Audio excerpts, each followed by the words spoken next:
all roads always lead back to New England, and Ohio State just won the national championship. Their head coach and offensive coordinator both were at UNH before they ultimately made their way to Ohio State. And joining us now is former head coach Sean McDonnell, who had a chance to have Chip Kelly as his offensive coordinator at one point and Ryan Day as his quarterback. And coach, thanks so much for joining us. You had a chance to actually be in Atlanta for the game that Ohio State ultimately beat Notre Dame to win the national championship. What was that moment like for you?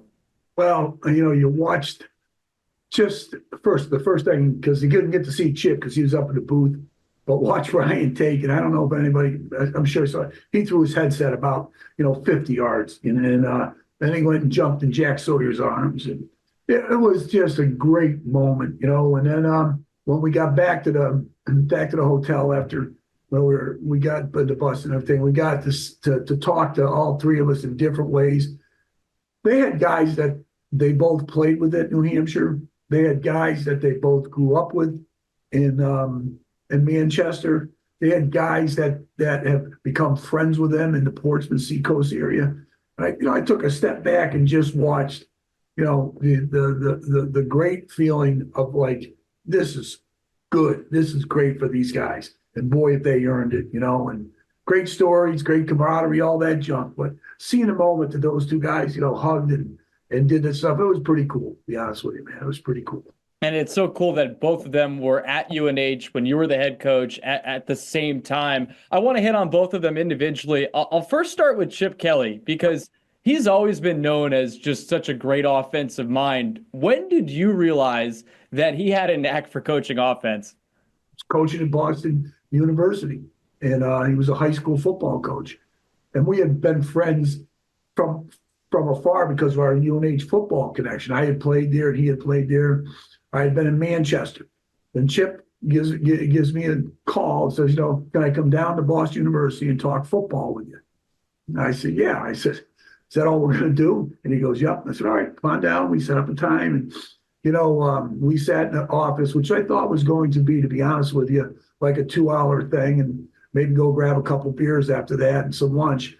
And it turned into a typical 5.5, 6 hour, can I come back the next day type of thing, stay in at my apartment, those kind of things with Chip. And, we often kid talking about people, they're like sponges, how much can they absorb? And when we were there, I knew he was going to be a good coach, and I didn't know what side of the ball.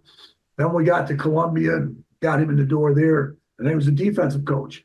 And watching him coach there was on the JV freshman team at Columbia, you could see really signs of that.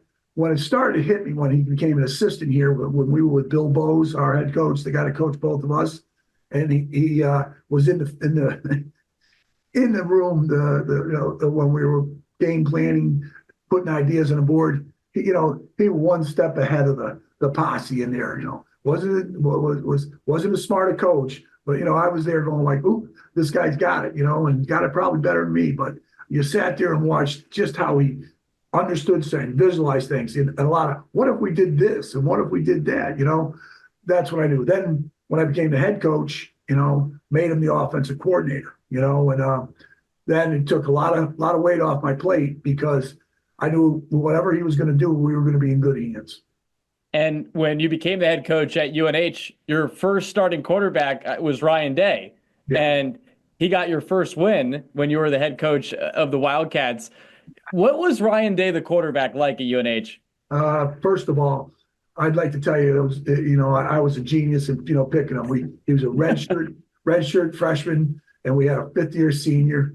And my wife reminds me all the time that she noticed that maybe I didn't know who was throwing the ball or what they were doing, but every kid on the team, on the offensive side of the ball, gravitated to Ryan Day. And the thing that was first and foremost, besides having ability and stuff like that, his ability to bring people together, get them and direct them. And you knew who was the leader. He was the alpha male in that group. And, we all agreed on it in Atlanta the other night, sitting over having a couple of beers, that, Ryan was telling people what to do most of the time, but in a great way. And one of the best moments of their tenure together at UNH was a comeback against number 2 Delaware.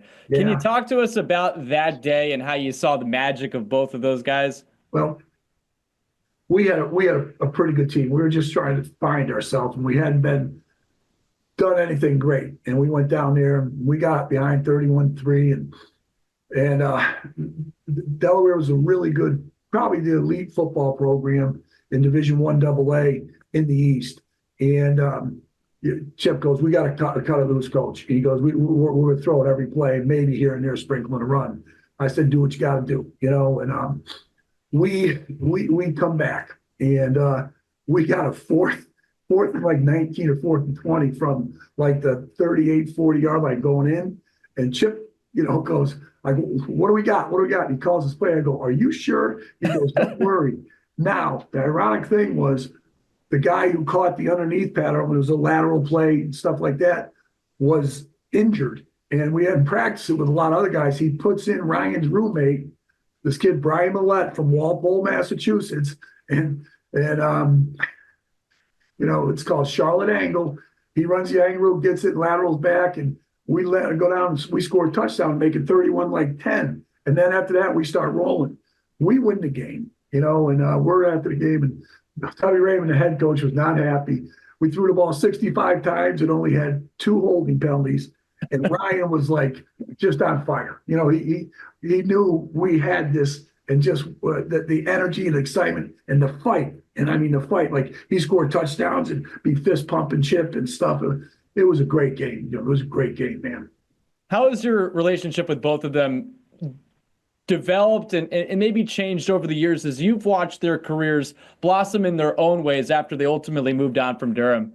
Well, they went, so they left in a place where they had to, and what I mean by they had to, they both wanted to be good coaches, and I don't think they cared what level they were going to be at, but they really cared about the people that they were around. And Ryan ends up with Urban Meyer in a lot of ways, Steve Adazio in a lot of ways, and then Chip gets out to Oregon and then gets to Philly and ends up getting Ryan back in the mix, and then they're together for a little bit. And you sat there and watched it. One, I knew they were in my mind, they were built to be in the NFL and built to be leaders in college football. And obviously then when Chip, separate ways, he ends up and Ryan ends up at Ohio State as an assistant. And I remember talking to Ryan just before he was going to become the interim coach, and he was ready, and he was built because of the people that came before him, and all of us had a part in it. And I'm not just talking about UNH and BC and Temple and Oregon, all that stuff. Manchester, New Hampshire had a part in it. Where those 2 guys came from. North side of New Hampshire, Central High School, just an unbelievable culture for high school, Pop Warner, Babe Ruth sports, all that stuff in that town. And they grew up both having that, what we truly believe, what we call a competitive edge, but smart too, and knew how to do it. So it was a development, and I saw it coming, and it was great to be able to be part of the ride, but more importantly, still along for the ride. Hey, Coach, that leads me into my final question for you, because you're right. Chip Kelly and Ryan Day, they're both New Hampshire guys, Yep. Manchester guys specifically. What does this mean, this win that Ohio State had? What does it mean for the state of New Hampshire in your mind? Well, there's a couple other good coaches out of the state too that have been here, and Dan Mullen's one of them, and Tony Trisciani, and I can go on this big list about it, not just football, but basketball. But this state takes great pride in a lot of things. And I know when I fortunately come back from a trip like this, I was in the airport, Boston. It's ironically you say it, he goes, "What's in the water up in New Hampshire?" This one guy asked me, and I started laughing. I said, "Ain't like Saratoga Springs, the spring water there." I said, it's special. And that community, I can't tell you enough about how they fostered these 2 kids to become, good people, smart people, great educators, great teachers, and all that usually ends up to being great coaches. And that's what I saw. Well, speaking with you, Coach, a great coach in your own right. It's awesome to get all this insight into the dynamic between those guys, and it's cool that you had a chance to see them achieve the ultimate in the sport itself. I can't imagine how great that was for you.